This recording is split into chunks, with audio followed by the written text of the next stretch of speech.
ಯುದ್ಧದಲ್ಲಿ ಇವು ರಾಮರಾಯನ ತಲೆಯನ್ನು ಯಾವಾಗ ಅವ್ರು ಪ್ರದರ್ಶನ ಮಾಡ್ತಾರೆ ಇವರೆಲ್ಲ ಚೆಲ್ಲಾಪಿಲ್ಲಿಯಾಗಿ ಓಡ್ ಬಂದ್ಬಿಡ್ತಾರಲ್ಲ, ಆಗ ಅವನ ಖಜಾನೆಯನ್ನು ಹಂಚ್ಕೊಳಕ್ಕೆ 10 ದಿನ ಆಗುತ್ತೆ ಇವ್ರಿಗೆ.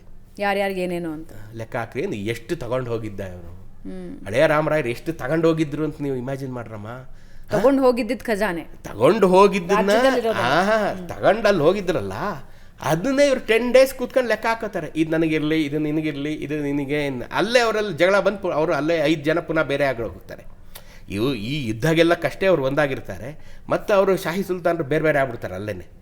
ನನಗೆ ಬೇಡಪ್ಪ ಇದು ಅಂತ. ಆ್ಯಕ್ಚುಲಿ ಇವನು ಕೊಂದಿದ್ದ ಅವ್ರಿಗೆ ಯಾರಿಗೂ ಹಿಡಿಸಿರಲ್ಲ. ಈ ಅಹಮದ್ ನಗರದವನು ಅದನ್ನು ಕೊಂದುಬಿಡ್ತಾನೆ. ಅವನು ಇಬ್ರಾಹಿಂ ಕುತುಬ್ ಶಾ ಇರ್ಬೇಕು ಅವನ ಹೆಸರು. ಅವನು ಕೊಂದಾಕ್ಬಿಡ್ತಾನೆ ಇವನನ್ನು. ಅದು ಯಾರಿಗೂ ಇಷ್ಟ ಇರಲ್ಲ ಇವ್ರಿಗೆಲ್ಲ.